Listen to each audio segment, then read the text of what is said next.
TV, to be honest, I have to be very honest with you. I'm not someone who switches sides. Yes.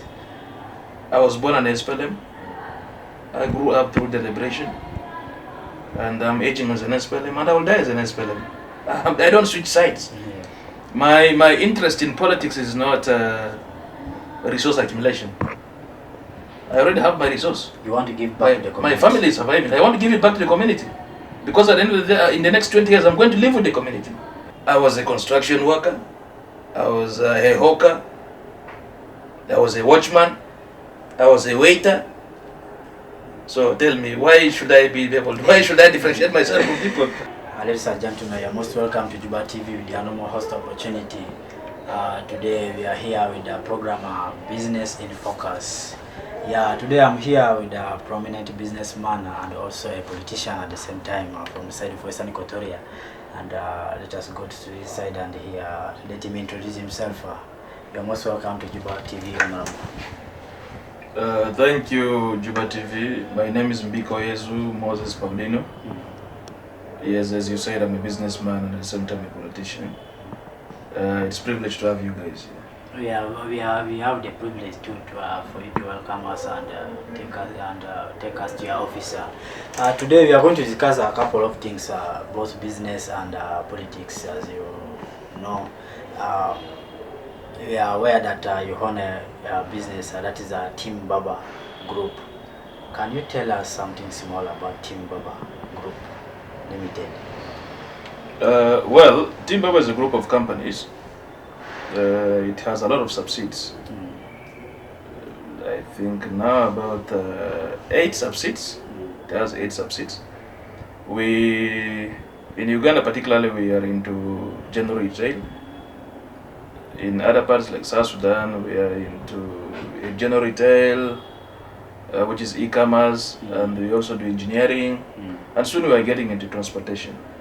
So these are 3 core areas that we specialize in as Team Baba for the meantime. Okay. Talking of Team Baba, it is one of the most trusted business that I've come across, because I've had people talk about it. For how long have you been doing this for now? Well, I registered Team Baba in Uganda in 2018. Saying Team Baba is very successful. Yes, it's successful. It has been years of struggle, years of perseverance, tolerance. But all in all is carrying the value, carrying the vision ahead. We have carried the vision ahead.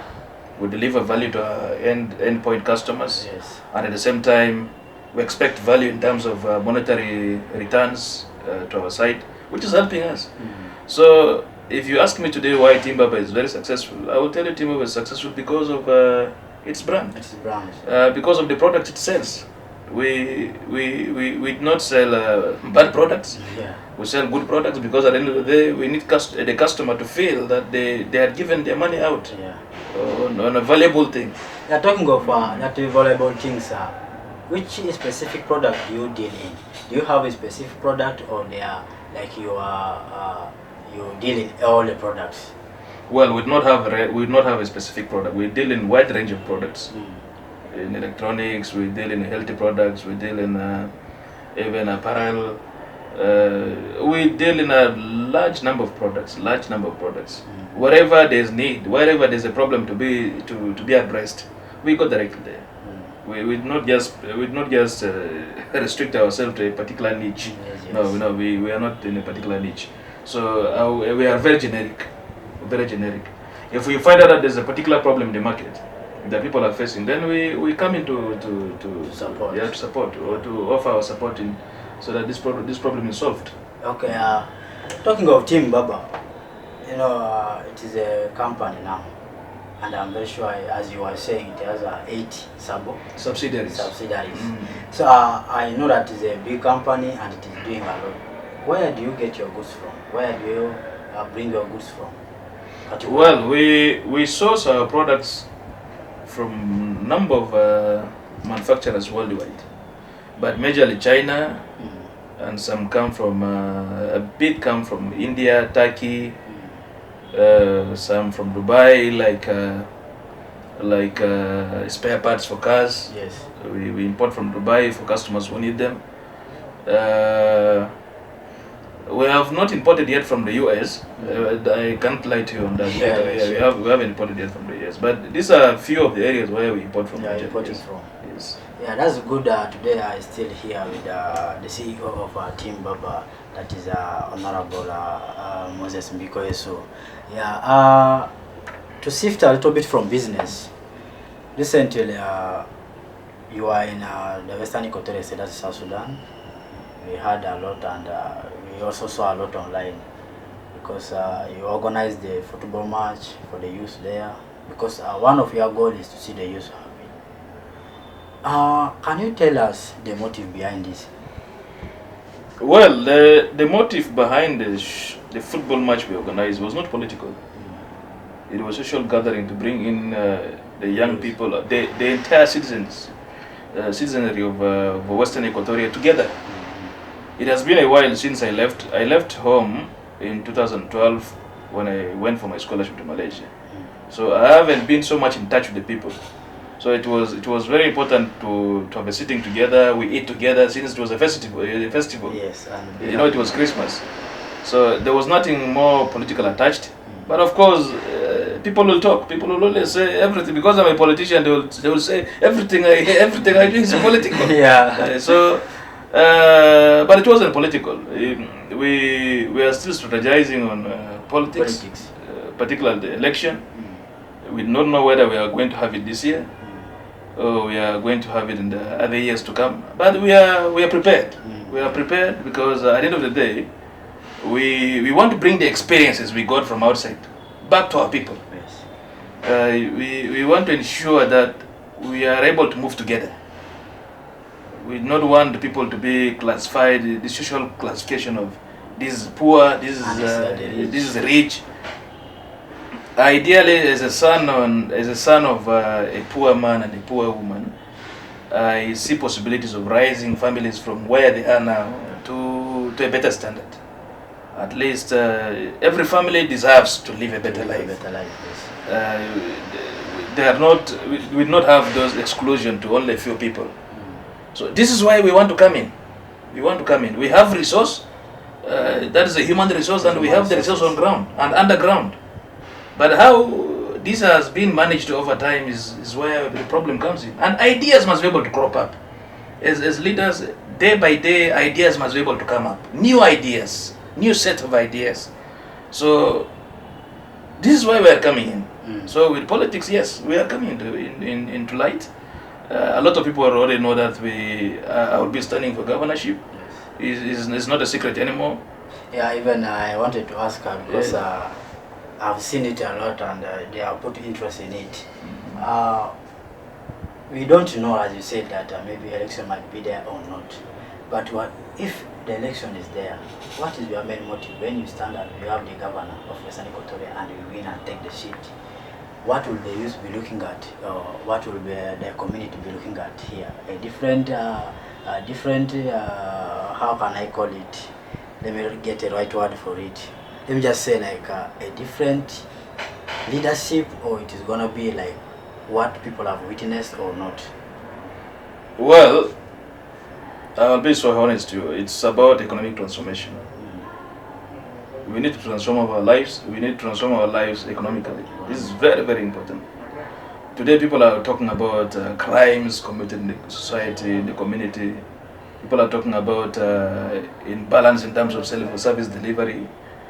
People are talking about poor roads. People are talking about inequality of inequality of general social welfare distribution. These issues can only be resolved if we address the issues of economic transformation. When we have wealth at the doorsteps of every person, all these issues can be resolved. So that's our major focus. Our goal here is economic transformation. We are not talking about minimization of poverty. We are talking about eradication of poverty. So when we talk of eradication of poverty, then you need to give back production to the owners of the land. You need to give back manufacturing to the owners of the land. So our focus here will be ownership of at least 80% by locals of the area and of production and manufacturing. Where we are looking, where particularly we are looking at is any item manufactured in Western Equatoria, any item produced in Western Equatoria should only leave Western Equatoria in its finished product. Yes. We don't want raw materials to leave our territories. And we also need to encourage, you cannot talk about production and manufacturing when you have not worked on your relationship with your closest neighbors. Yes. When you look, for instance, what is the bilateral relations existing between Western Equatoria and the great states of Baragazal? It's completely non-existent. It is none, yes. We have these casual relationships existing, but we need a bilateral relation tying the states to states. We need a bilateral relation tying counties to counties, even within, internally, connecting us. Yes. What can, for instance, what can Western Equatoria produce for Baragazal? And what can Baragazal at the same time produce for Western Equatoria? They are majorly rare cattle. We eat a lot of meat.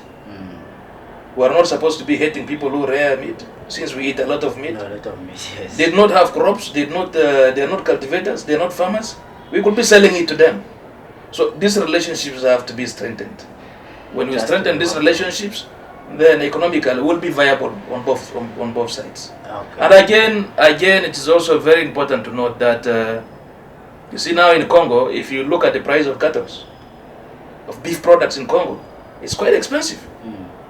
Why don't we provide the gateway for products from Baragazal through Western Equatoria to sell their products in the, because it's all about us as South Sudanese. Yes, it is all South Sudan. It's all about South Sudanese. Whatever we get from Congo comes back to South Sudan. Whatever we get from Central Africa comes back to South Sudan. So we need to look at that aspect. We cannot be singing unity when some people are being deprived economically. Some people are living within poverty lines. Yeah. It's quite unreasonable. And social service, again, like schools today, a lot of people in our areas do not have their kids accessing better system of education. These are areas we need to talk about. These are issues we need to talk about.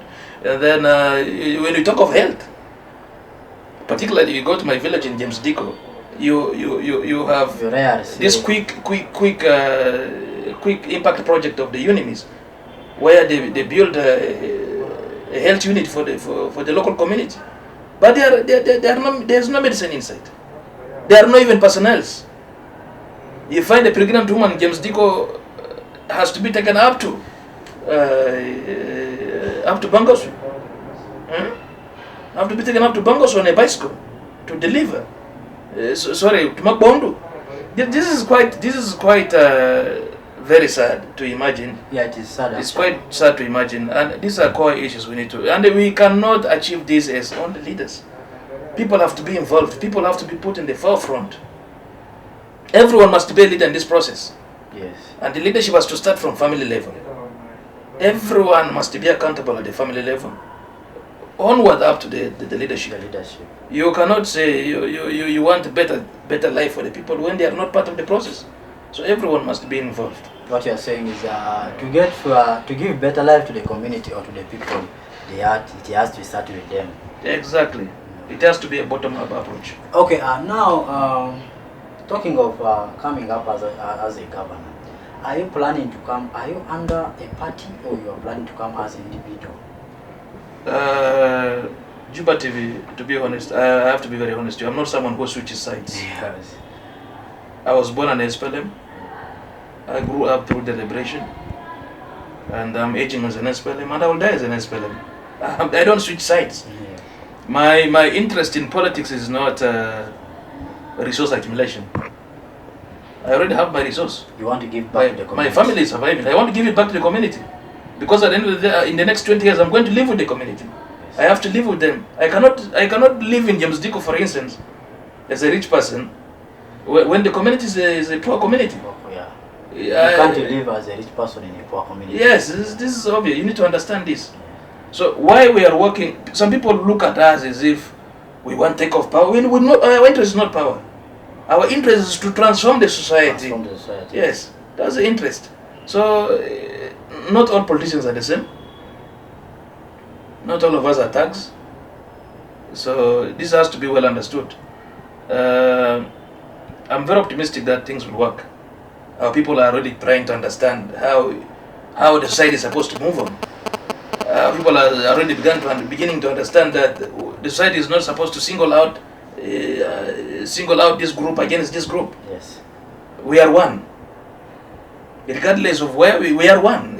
Particularly South Sudanese, we are one people. Yeah, South Sudan is Yeah, one. we are one people. We are South Sudanese. There's nothing like Zande, Dinka, and this carries no weight. That one, I think, carries no weight. yeah, I think that one is like it used to be before, but these days, as people are focusing on building the great nation that is South Sudan, I don't think that one exists anymore.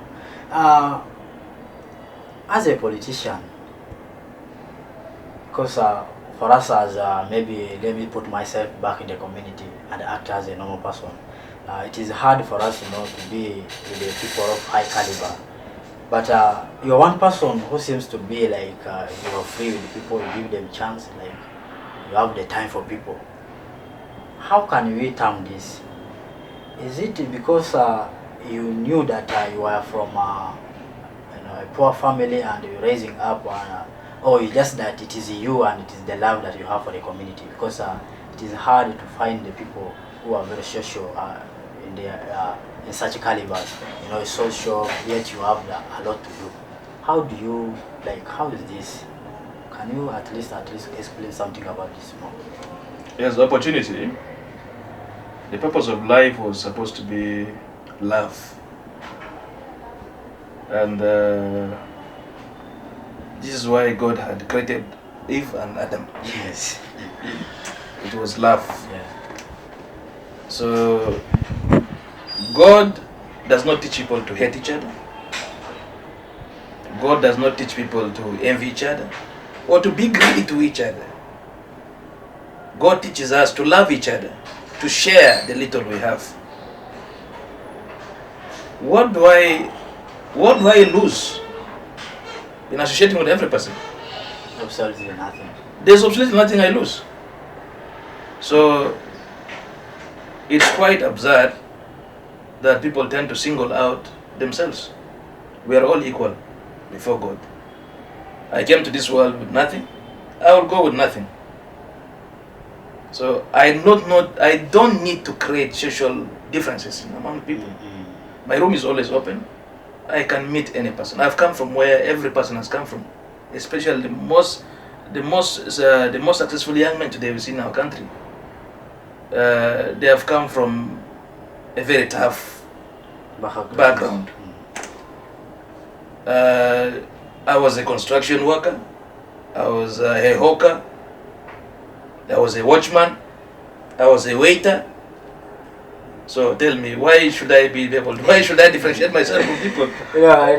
Even me coming here, because I remember when I sent my request of coming here, I was afraid in me to come but I was surprised to come and see a different person, to welcome. That's good to the society, and that's what the society and the youth would love to see. Ladies and gentlemen, we are still here on JUBA TV with our guest, that is the Honorable Moses MBIKOYESU, as we are reflecting on the life of business and the politics at the same time. Thank you very much for tuning in.